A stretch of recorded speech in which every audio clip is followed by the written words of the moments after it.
Lauren, so great to see you. Thank you so much for jumping on the show. Thanks for being on Perko's podcast. How are things in your world today? Well, it's a little bit rainy, so I'm at work, but wishing I was on a couch watching Netflix, to be honest. Is it okay to start with vulnerability today? Absolutely. But it's good. Things are well. Awesome. I'm so glad to hear that.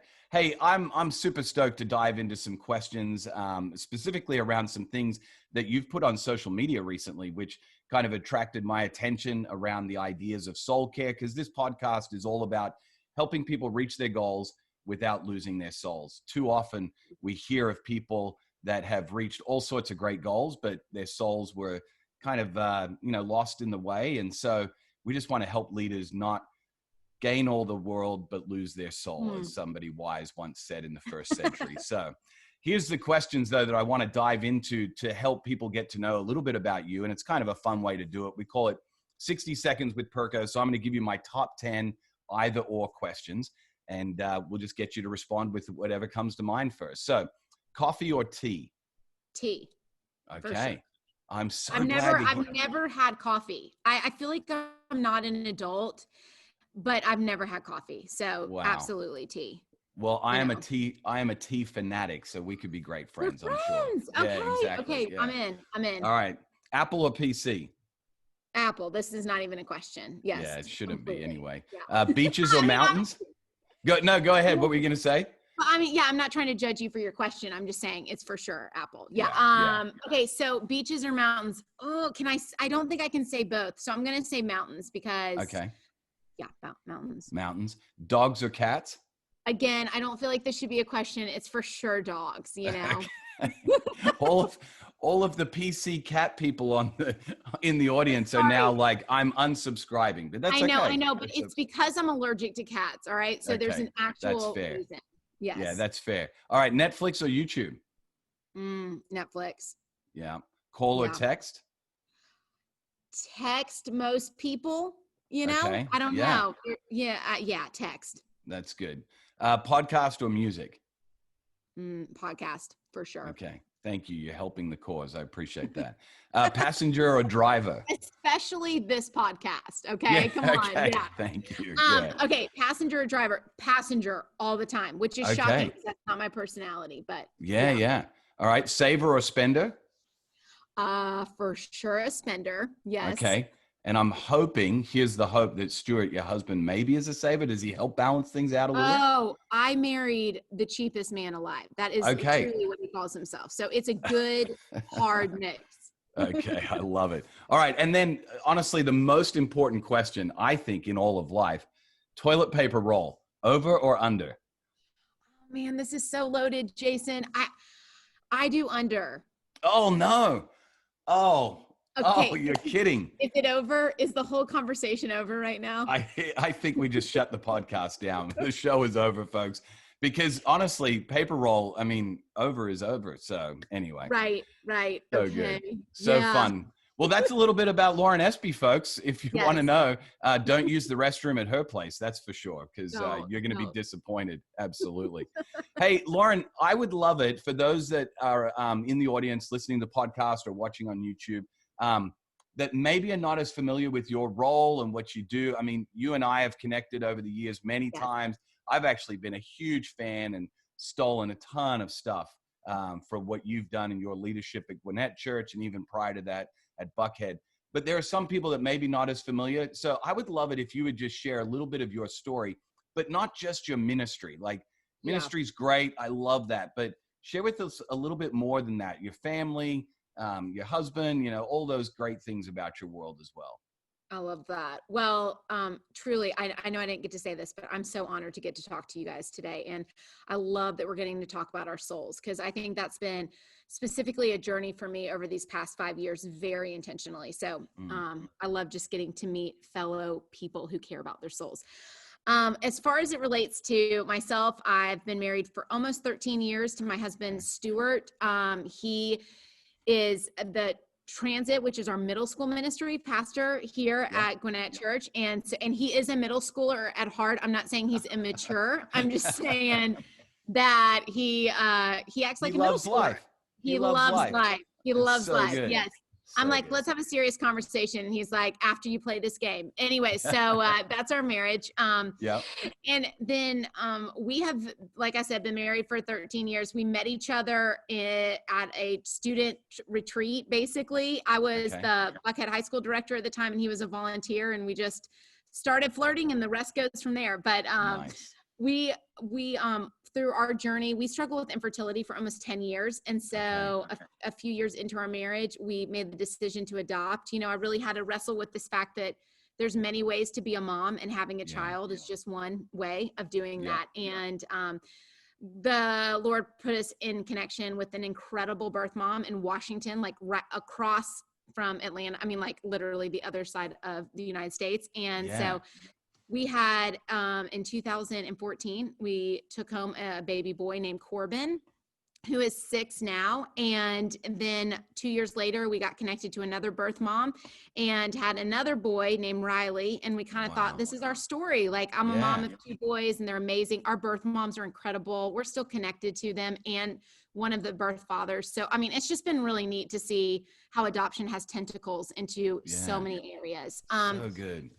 Yeah. And then 2 years ago, or 2.5 years ago, I thought I was like dying of the flu. And Stuart said, I think you're pregnant. And I said, no, that's such a cruel joke, you insensitive man, Yeah. you know? And then I took a test, and I'm like, you know, bawling. And he's like, I told you. I mean, Yeah. anyway, so Wow. we have 3 boys. Our third one is named Brooks. And so it is a lot of fun, and there's a lot Yeah. of testosterone in our home.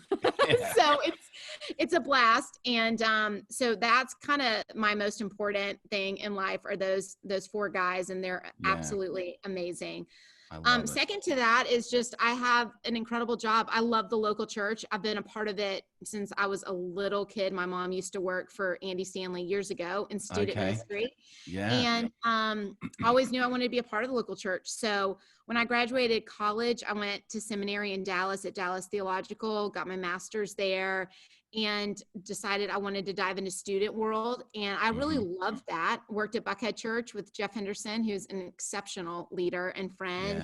Yeah. Yeah. And then I left student ministry, and they asked me to be the service programming director, which basically oversees the adult worship services. And Yeah. so I did that for a few years at Buckhead. And then Jeff asked me to start another church at Gwinnett. And so we built another campus of North Point Ministries in Gwinnett County. And I've been here for almost 9 years, I guess it is. Okay. And so currently my role is director of staff. We have 2 campuses at Gwinnett. And so I oversee a staff of around 60 people. And we just have the most amazing team. And I love getting to see, even in the midst of a pandemic that we're still in, you know, watching the local church really be the hope of the world is thrilling, you know, So and good. to be real in the church, you know, to say, we're all dealing with soul care. It doesn't, just because you work in the church doesn't mean you're further advanced than the people that you minister to. And so Absolutely. it's been neat over these past 4 to 5 years to talk about that and to be honest about that in the church. Yeah. Yeah, it's so good. I love that, Lauren. And I love the story of what has happened at Gwinnett, not just with the, you know, the campus that you planted, but then, you know, birthing another one at Hamilton Mill, which is so fun and just exciting to hear all that God has done there. Really excited for you guys. Hey, I want to talk a little bit about this adoption journey that you have gone down, and the journey of infertility. I actually started as lead pastor at a church in 2015, Red Rock Church, which is a partner of North Point.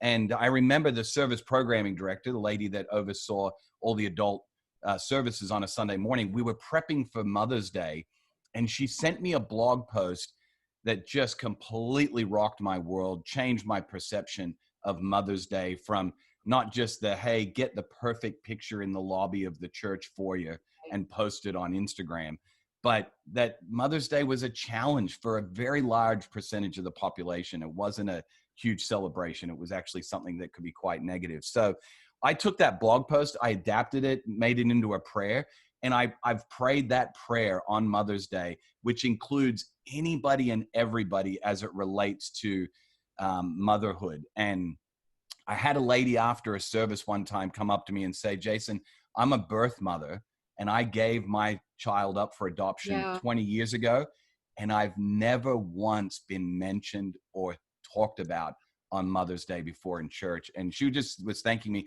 And I want to thank Carmen, because Carmen's the one who sent me the blog post. But you said something, Lauren, recently or a little while ago now on your Instagram. You said these words about adoption. You said, "I've watched in amazement as God has used adoption as a path to unify and purify our marriage." Can you unpack that for us a little bit and give us a better understanding as to how God's used it to do that in your marriage?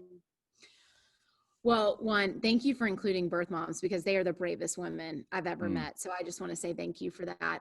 When it comes to our marriage, I think for many of us, we believe we're united because a pastor told us so, and we read a scripture verse that told us, the two shall become one. And then we think unity just happens. But for us, I guess I've learned in our marriage, unity is something we have to fight for. And adoption was probably the first obstacle that made us fight for unity. I mean, until that point, you're kind of two people living life, doing your thing. And this was something that was a place of hurt and brokenness for me. And honestly, I think my husband's like, we could have kids. We don't have to. I think most men are kind of like that. Like, unless I just kind of did, it wasn't like a huge desire. And I know that's a broad thing to say, but I'm just saying, I think that's fair. No, we're not naturally as nurturing. By default. I dreamed about it, and he's kind of like, this isn't a broken dream for me, but I want to make it happen for you. And so we really had to unify on how to work through this together, how to work through that hurt. And one of the scripture verses that really spoke to us was Ephesians 4:1, where it says,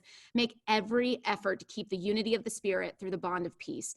And we had to make every effort to get on the same page as it related to grief, to get on the same page as it related to finances when it came to adopting, to picking a birth mom, having them pick us, the decisions we had to make after all that. And so it was just neat to see. I'm such a go-getter. So I'd be like, let's adopt a child tomorrow. And he's like, hold on one second. Like, I think there's wisdom. Can we please pause? And yet I felt like God was like, if y'all will be unified, I will unravel an incredible story. And so it was me slowing down as a stallion, and it was him somewhat speeding up, and we met each other in the middle. So I think that really unified us. And I think it purified our desire that we didn't just have a kid because we could. We intentionally sought after that, which purified our desire of why we wanted one. And there was a different intentionality around it, and also purified our desire. Like, this is not just a woman giving us a kid. This is a woman we're going to be connected with the rest of our lives. So I would say that really impacted our marriage in significant ways. I love that in the realm of soul care, I feel as though you talked a little bit about it, really unearthing motivations, which I think is so crucial for us, all of us, whether we're leaders or not, or, I think everyone's a leader personally, because everyone has influence over someone or something. And so I think motivation is such a big deal when it comes to our soul care and paying attention to that. It's so good. You've got, Lauren, you've got a ton of things on your plate. And I don't mean just now, but I think you've juggled a lot of things for a long period of time. So you've got a large staff that you're leading at a multi-site mega church that's, quite frankly, quite prominent in the world as far as a voice in the church space is concerned. And so you spend a lot of time obviously working to lead that staff really well. You're leading yourself well, but you also have Stuart, your husband, your 3 boys. That's just a lot of things that are going on. And when it comes to like reaching your goals, but also caring for your soul, I would love it if you just share with us, for all of the moms and all of the leaders out there that are like, man, I am juggling a ton right now. What are some life hacks that you just are like, man, you got to try this, or this is something I lean into that really helps me? That's great. Well, thank you for saying that. I think, to your point, everyone's a leader and everyone's juggling a lot. And I think one of the things is guardrails around being connected to my computer, to my phone. I mean, it's like, I don't sense an emergency unless I'm connected to my car or phone. And so I put my computer, my phone in my car until my kids go to sleep and I've connected with Stuart. I'm such a doer and my husband's so relational. And that has been something that I've really had to work at in our marriage, because there's all these urgent things that are popping up and I have to connect with him. So, I have a lot of guardrails around that. And if it's in my car, I can't hear it ding or buzz or do any of that. And so I'm not mad at some little human for taking away my attention from what I think in that moment is important. So that's really protected me a lot. So you literally, Lauren, you get home and and you I put get them in out my of the car, leave your car. bag, leave your phone, everything there until I don't later in the take them with evening. me. Yeah. Yep. Now at night, sometimes I'll throw open my computer from 9 to 10 or something. But I mean, Yep. it's also helped me limit that feeling sense of urgency where I'll fire off an email or pretend something's bigger than it really is. And, Yeah. sometimes your family or just being with friends gives you perspective that you didn't have in that moment. So I think it's really hard for us to work from 9 to 5, get home, and then just throw that laptop back up. There is something about taking a purposeful pause that gets us in realignment, And so for good. me, it's just reprioritizing and making what I value, what I say I value, actually what I value. Yeah. I think the other thing I would say is I'm accepting my limits. Specifically, this is probably around friendships because I'm a mom of young kids, but I'm also a more seasoned leader in the sense of I'm not 22 having my kids, I'm like, I've got the big 40 coming up this year. And so, so I can be myself around everyone, but I'm really known by a few. And that's something for me that I've had to say a lot more no's to people that I want to hang out with, get to know, all of that, and say, I want you to know who I am. But right now in this season, I really can only spend time with a few people because I just don't have the margin and capacity. And that is very hard for me to do, to reserve every night, not that it would be a girls' night out, but something, and it's like, you kind of have to put that kind of fun on a shelf for a while, that kind of sphere of influence, even saying yes to opportunities. A no for now is not a no forever. And I've had to really adopt that mentality. So, hey, Lauren, can I ask you just to unpack, you said that you obviously are connected to a lot of people, but you're known by a few. Can you talk to us just a little bit about how you came to define who's that group going to be? Because honestly, nobody wants to be like, well, I have to pick and choose who my closest people are going to be. That's comes across arrogant. Sometimes it comes across as being insensitive, but like, you've got to do that. So what does that look like?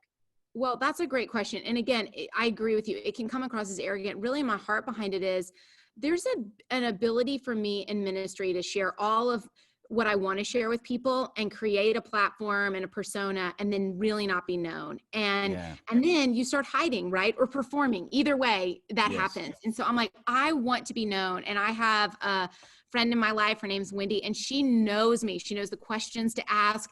She knows when I'm acting the way I shouldn't be acting, and she can just call me on it. My husband, Stuart, can. And then my sister is a really close friend of mine as well. And I would say that triad knows me, and so I have a lot of people that I'm honest with and I share life with and do life with, but those three have the freedom and accountability to call me out. And I need that.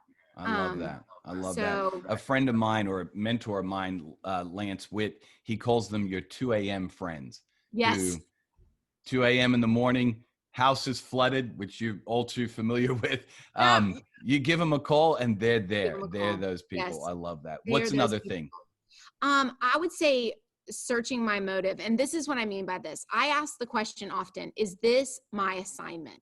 Okay. So, because there's a lot of times in ministry or just in life where one, I want to say yes because I want to be needed. Two, I want to say yes because I don't realize it's a distraction, but I just am like, well, I have to do this out of obligation. So I'm constantly saying, hey, is this an assignment that God's given me, or am I just making this up because I want to be seen? I want to be noticed. I want to have that, and so motive is a big thing. And you know what? You don't get to motive quickly. Motive has to be sat with. And that is a hard thing for me. I mean, sometimes I've wanted to post something on Instagram and been like, what's my motive behind this? And so that's been something. And then I know to the soul care thing, I would just say this, I've had to prioritize soul care specifically as it relates to my pace and taking purposeful pauses like I shared. And that has really, I know you're going to ask me this later on about just kind of my experience with soul care, but really having to sit with my emotions and say, what am I feeling about this? Not what am I thinking? What can I rationalize? But what am I feeling about this? And I have a tendency to value progress over process. I'm like a great human doer, but I'm not a great human being. And so I'm trying to learn to be in the being, and that requires my pace to slow down and for me to pause. And so I'm working on that. I have a couple of mantras, Lauren, and I only share these because I feel like I'm, listening to myself, like in my head as you're talking. But I have this one mantra that I say to myself: life is not a race, so live at a slower pace. Oh, And that's good. there's um, Great, this Jason. fake urgency that Yes. society has created. We are celebrators of speed. No car company markets themselves and says our vehicle can go from 0 to 60 in 5.5 minutes. Nobody celebrates that. Nobody Nobody's does going to that. buy Nope. that. And so Nope. this celebration of speed, I think, has just created this fake urgency in our lives. And there is no race.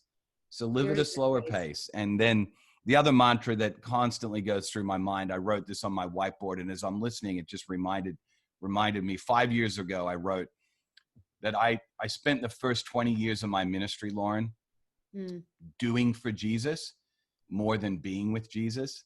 yeah. And I want the last 20 years of my ministry, or 40 or whatever, if God allows, to have been marked by being with Jesus more than Mm, doing for Jesus. I Because love it's that, just, Jason. oh man, such a struggle. But I so appreciate you sharing and being Yeah. honest and open about that. It's so helpful. So Well, helpful. I think that, I mean, I know John Ortberg says this, but he says, I can't live in the kingdom of God with a hurried pace, Yeah. like he's like, Yeah. and I think that that is so true, but that's not what the kingdom of God is about. And Jesus Yeah. had this uncanny ability to get a lot of stuff done and Oh, still see and be with people. And yeah.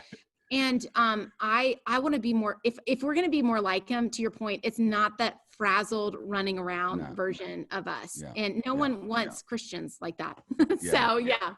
I just said to myself the other day, not once have I ever loved anyone in a rush well. Yes. Never once Never. have I ever done that well. It's always been in a much slower pace. I'm with you. So Lauren, you work in an industry, church space, Yep. and also you work in an organization, which I would say, and I don't want to throw anyone under the bus. This is not my point, but Yeah. historically, females have not been at levels of leadership, both in the organization that you're at, but also in the church in general. And so I would love it if you would just unpack a little bit of your leadership development and what it's looked like to find quote unquote success or progression in an organization as a female leader. And I'd love if you just, celebrate some things that have been done really well, but then also be real and honest about some of the challenges that you've had along the way Yeah. in that space. I love that. I wrote a thing for our staff that says the damsel is not in distress, and I think that, I've always wanted to be the best leader in the room, not the best female leader in the room, but the best leader in the room. And Yeah. to do that, I think I've had to realize some realities of females in leadership that are just true. And I kind of have some do's and don'ts around that. The Okay. first do I would say is like that as women, we have to ask for feedback and not wait for it. Because I think one of the things women are typically seen as is maybe more fragile, or what if she cries if I give her feedback? And so I'm constantly like, tell me about that. Okay, now that you said that, what else are you not saying? And so that I'm almost coming across as fearless to get feedback. It still stings, but it's that I'm pursuing it. And so, for a male leader, which I'm surrounded by mostly men, they know she can handle the feedback. Another thing that I think women more sabotage themselves than men do, to be honest. We sabotage. What do you mean by that? Yeah. Let me explain that. I think it's harder for women to see other women succeed. Sheryl Sandberg said this in her in Lean In. She's actually quoting somebody else, but she said this in Lean In. She said, success and likability are positively correlated for men and negatively for women. When a man is successful, he is liked by both men and women. When a woman is successful, people of both genders like her less. And I have found that to be true. I mean, I think it's very hard to see another woman and celebrate that. I mean, we want to, because we want to see women rise, but at the same time, it takes a lot because there's so few rising that you kind of feel like, wait, did she just take my slice of the pie? And so again, I know we talked about this earlier, but testing motive. Wait, am I criticizing her because I'm criticizing her idea? Or am I criticizing her because I'm threatened by the fact that she got something I didn't? And so I would say that's something I have to check my own heart for. But I think that that's a hard thing for women to do. And I think we also self-sabotage ourselves in this sense. And I struggle with this. I don't think always we take ourselves seriously enough, because as women, we, to some degree, and this depends on personality. So I definitely think this is it. But for me early on, I'd flirt or be cute to be noticed versus, hey, act like a professional, do the best job. And, I tell young women all the time, like, dress for the job you want, not the job you have, because I'm like, if you act like you're leading the room, you will lead the room. And so I think, for some of us, we self-sabotage, or we just say, I can't. Women are way less likely to take risk. And this is something else Cheryl talks about in her book, which I just love the book, Lean In. But one of the things she says is men will take the risk. Women will wait to be asked. And I have had to learn to ask for things. And no matter how I'm perceived when I ask, I know I have to ask for it. And so I would just say that's something we have to do for ourselves, Lauren, is take that initiative. I feel like you're tapping into something that I think is so crucial, not just for women, for all of us. We're all insecure in some area. We all have fears. And oftentimes, I know one of my massive ones is a fear of people pleasing and wanting people to like me and wanting people to think well of me. And so I will oftentimes not ask something for fear of what somebody might think of me. And that's that self-sabotaging that you're talking about. You're saying, no, you must overcome that fear. You must get to the root of that insecurity so that you don't limit not only the opportunity for yourself, but let's be real. The world needs you to lead in this area. We desperately need you to ask that question so that the result can come and good can come out of that. So I love that. Sorry. I just love what you had to say there. Well, and I think that's that whole mentality of, I'm not ready to do that, whatever that is, fill in the blank, and shifting that to thinking, I want to do that, and I'm going to learn by doing that. And, but in that second way of framing it, you have to receive failure, and you have to realize you're probably going to be the one to go first. So you're going to you're going to get more arrows, and maybe not even know that you're creating success, but you are, and I think that's another thing I've shared with female leaders and with myself, reminded myself of, don't complain that it's not fair, because I think that a lot of times, McKinsey reported this, that men are promoted based on potential, women are promoted based off past accomplishments. And that is true. I mean, that's reality. And so instead of me getting focused on, well, he got an opportunity that I didn't, it's like, I'm just going to work harder, and I'm going to be, like I said earlier, the best leader I can in the room. And I don't want to get angry about it, as, I want to get smart. And so I think that that's an important thing when it comes to whatever it is that we feel like God's calling us to do, is to lean into it and not sabotage yourself in it, and not allow your dreams to be sabotaged because of fear. That's a real thing for all of us. So I think that's a huge deal when it comes to women and leadership in the church. Yeah, I love it. I love it. Thank you so much for sharing those insights. Super helpful. I have been stalking you a little bit online, just to be honest, putting it all out there, watching a couple of videos that you've done recently for like staff meeting and for encouraging some of the teams that are in other churches around the area of Atlanta where you work. And you've talked about an experience recently that you had, or I should say last year, that you had at Onsite, which for those that don't know, Onsite retreat center that people can go away for some intensives and work on their soul and other aspects of their lives. I'd love for you, if you wouldn't mind, unpack your experience for people listening to the podcast and share those 5 steps that I've heard you talk about that have been really helpful. That's great. So Onsite, I could not speak more highly of this. It's expensive, but it's worth every penny. I mean, Ray's support, it's worth it. I knew that I would say this, Jason, I just felt like my soul felt stuck. There was not this huge traumatic event. But I'm a very joyful, focused, driven person. And I just lacked vision. I lacked focus, and I just felt just dull inside, for lack of a better term. And I was like, I need to go figure out some of the things that I think are triggering in me that I don't even know are in there. And I do counseling, so it's not that, but this was unusual for me to say, I want to go, but I did. And there I met this woman, and her name was Dawn, and she was my counselor. I spent 4 days there. It was 8 hours a day of counseling. So it was a ton. Well, it was actually 5 total, but anyway, so I mean, it's a lot of counseling.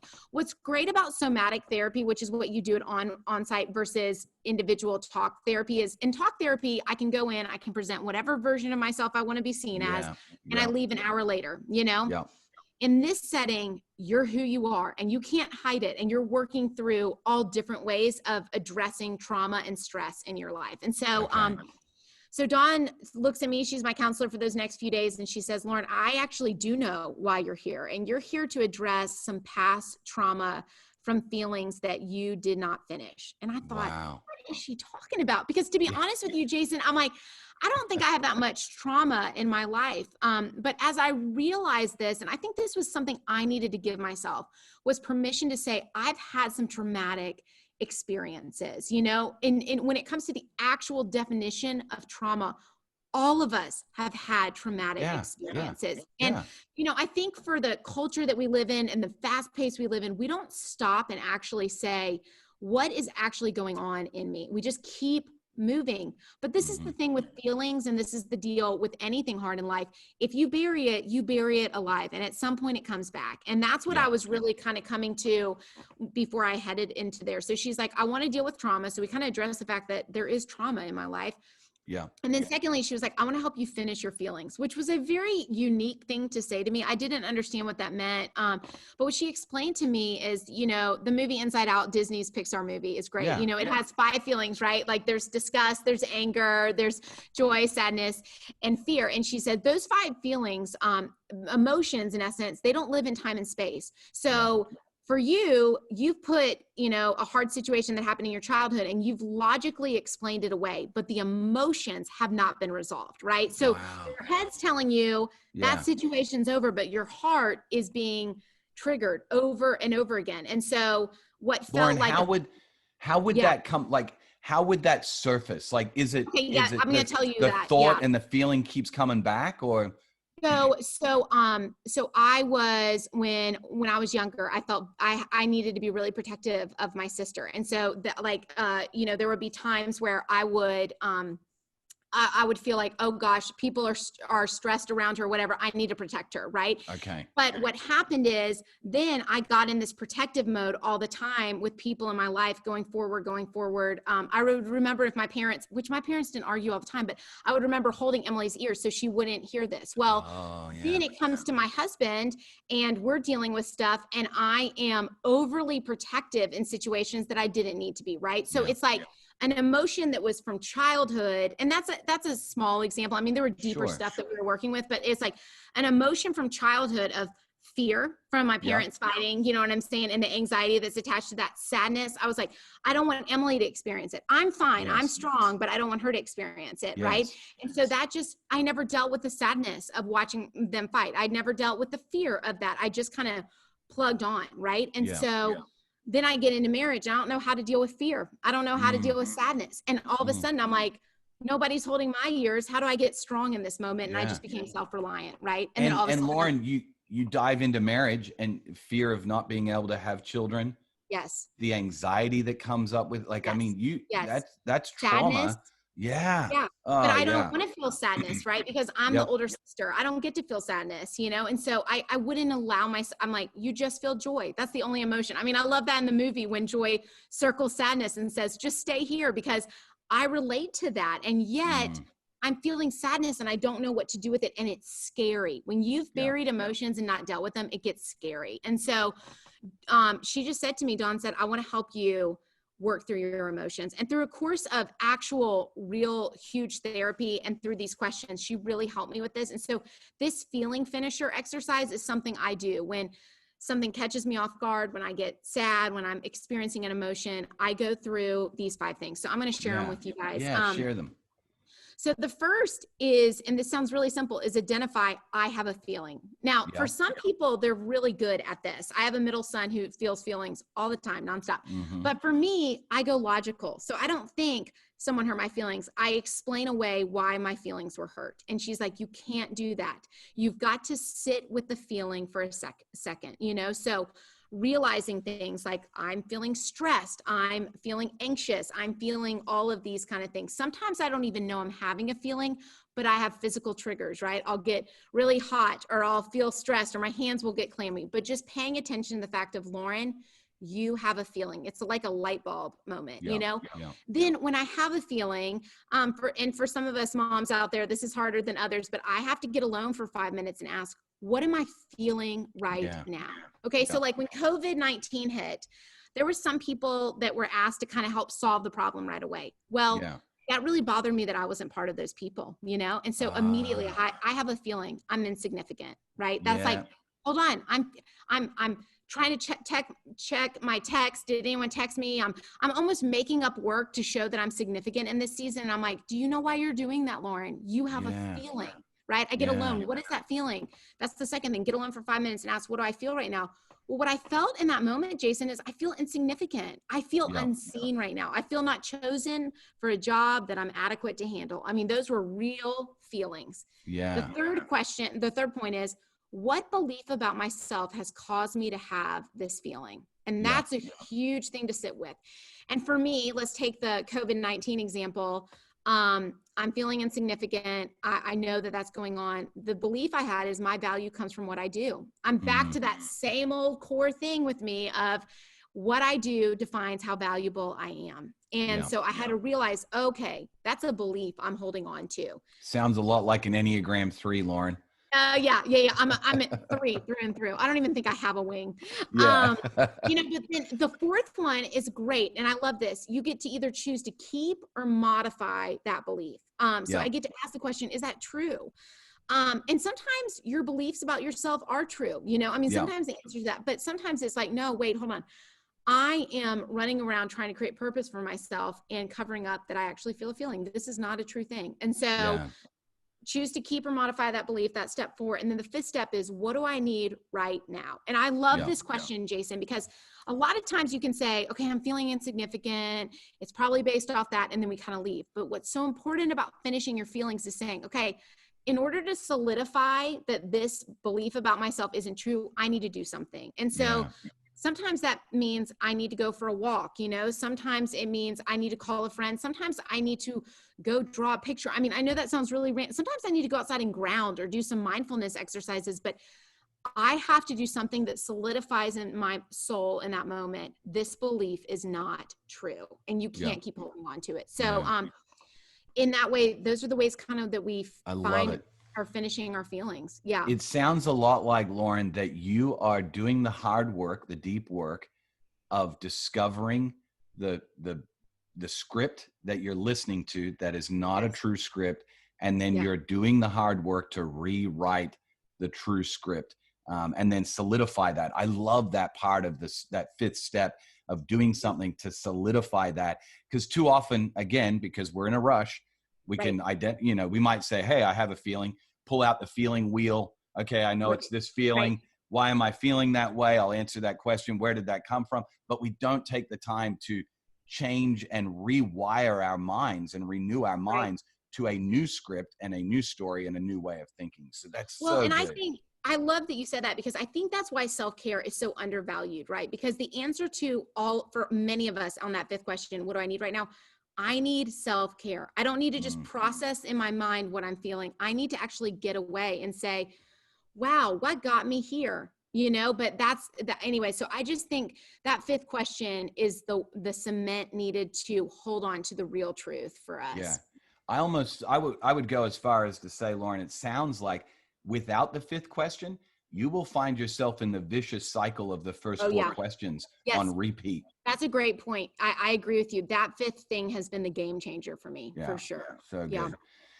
You wrote recently on your Instagram, in fact, I think it was your last post, because maybe you've taken a hiatus. Maybe you've taken a hiatus for a little while because of this post, but you wrote this, and because of our theme of the podcast being reaching your goals without losing your soul, this is what jumped out to me. And I said, I have got to have a conversation with Lauren. So you said, this week, I was pretty careless about how much media, TV, and social I absorbed. And to be honest, my soul is feeling it. I'm not trying to step back from what is important. On the contrary, in order to be fully engaged, I have to tend to my soul, which I love that phrase. I'll tell you why I love that phrase. We, on the podcast, we actually define soul care as this: tending to the garden of our inner lives. So you got to do some weeding, some watering, some fertilizing, some planting. You got to do all the things. So you go on to say, and more importantly, allow God time and space to tend to my soul as well. It's hard to value soul care, but Jesus did. I love that. And that means we must too. Lauren, what prompted the post? And then can you just talk about what's transpired in your soul over the last couple of months since you posted that? Yeah, I mean, there's been a lot. I almost feel more tested. It's almost like I wrote that and then I've gotten tested on it for the past few months. So it's probably why I haven't posted anything since then. But you know, there's so much in the news going on right now that's so important to me. And that's why it was so hard to even write that, because I didn't want my friends to think Lauren's not using her voice. Yeah, like she just gets a pass, and that's such a hard place. But I'm like, if I don't tend to my soul for the people who I actually know, not just the things I care about that I could say and, you know, online, but the people I actually care about, I've got to make sure my soul's in a good spot. And it wasn't worn out from the causes that people were fighting for. In fact, it was probably even more impassioned than it has been in a really long time. But I just felt like I got to spend some time away with Jesus, off social, getting a break, and just getting to breathe again. You know, I think for me, I felt like Jesus was saying, I'm holding out peace for you, and you're clinging to this iPhone, the definition of panic. Like, I'm holding out peace and you're gripping panic. And he's like, and I felt my heart racing, which, to be honest with you, Jason, I've never struggled with anxiety until this past year. I mean, I've never really been, again, I've just been really okay about life. Like I really have embraced it. And yet I just feel like I kept looking at my phone, whether it was scrolling Facebook Marketplace for more furniture that I don't need, you know, I mean, to someone's Instagram feed that I look at and I think, wait, why did they get that opportunity? I should get that. You know, every part of my soul was just grasping. And if you could open it up, it just was like a spoiled piece of fruit, you know? And I love that Jesus says, you're going to know who you are by your fruit. And I mean, Psalms 1, I'm going to plant you by waters of living. I mean, I'm going to plant you by rivers of living water, and it's going to bear its fruit in season. And so I feel like God's like, would you just come back with me? I've got peace for you, and you're going to bear fruit, but you're in the waiting right now. And I think I needed that, not just for ministry, but I mean, having 3 kids under 5, you're so unseen in this season. You're so exhausted. And I was like, I don't need to be spending the next 2 hours on Instagram trying to figure out if I'm valuable and worthy in life. I'm holding out peace. Come find it. It's yours to find. Stop holding on to panic. And so, I think that's where I really realized I'm being reckless with the only thing that I've been charged to protect, which is my soul, you know? And Lauren, the thing I love about the soul is this: it's eternal. Right. So if we're going to steward anything of value. So good, Jason. Yes. Let's steward the thing that goes forever. It's eternal. Forever. Before we had this body, after we have this body, after we have this life as we know it, before we had this life as we know it, it was there. And so it's going to be the thing that we should steward the most, I think. But anyway, that's just me. I finished that night on John Eldridge's 1 minute pause app, because I'm like on a 5 minute pause, but it's just such a cleansing palette. And I put a timer on my phone, but I think I put on a timer on my phone twice a day just to get away, you know, and just pause and be reminded, because to your point, our souls are eternal and they are worthy of being reminded of who holds our peace. That's it. So good. Lauren, I would love it. You've shared a couple of these already, like the Pause app. Yeah. Would you share some resources with those that are listening that have been influential for you over the last year or whatever period that you've been on this soul care journey that people might be able to access? Well, again, on-site, I could not recommend it enough. They actually have partnered with Bob Goff and are doing another on-site experience in California, which is so great. At the Oaks, So, at the Oaks, So, I mean, either one of those is worth it. And that was kind of a huge thing for me. I think mindfulness exercises are really important. I ground myself every morning. That's not a resource. It's just nice to get outside, touch earth, look up and be reminded that the God of creation is not unsettled today. Like my world may feel unsettled, but nature is not worried. So it's good to be reminded of that. The Ruthless Elimination of Hurry. I love that book by John Mark Comer. It has been a solidifying thing for me in this season. We started practicing Sabbath a year and a half ago, and it has revolutionized our family. Likewise. It has been so significant, and it is a true statement. It's a true statement, Lauren. You let God take a hold of one day, it will ruin your whole week in the best way possible. My goodness, think about it all week long. We plan, we prep for it. It is the most life-giving thing. And yet I don't know why we abandon some of these unbelievable practices from the early church and even mid, 1500s and so on. But man, so life-giving. That God sent to protect us and, to give us life to the full. You cannot have life to the full working 7 hours a week and being connected to technology. It's impossible. So anyways, the Ruthless Elimination of Hurry, could not speak more of that. I've really enjoyed the book. Beth Moore wrote it. I can't even get the right. It's about the vineyard. It's a new one about hers. But anyways, it's just, I haven't read Beth Moore's books in a long time, but this one is just so good about being reminded of what God's doing in the process of cultivating the soil. So anyways, I just have loved that. And then we'll do the research and find it, put it in the show notes. I should remember that one. That's okay. And Walking with God, John Eldridge's book about that. He really had an encounter where he felt that kind of the same thing of like, how do I tend to my soul? And this book really encapsulates it. And that's why I think the 1 Minute Pause app came from that. But both of those resources from him are just exceptional in my opinion. So I love it. I love all of them. So good. Hey, how can people connect with you, Lauren, if they would like to, connect with you? Because obviously social media is not the way to do it. Just kidding.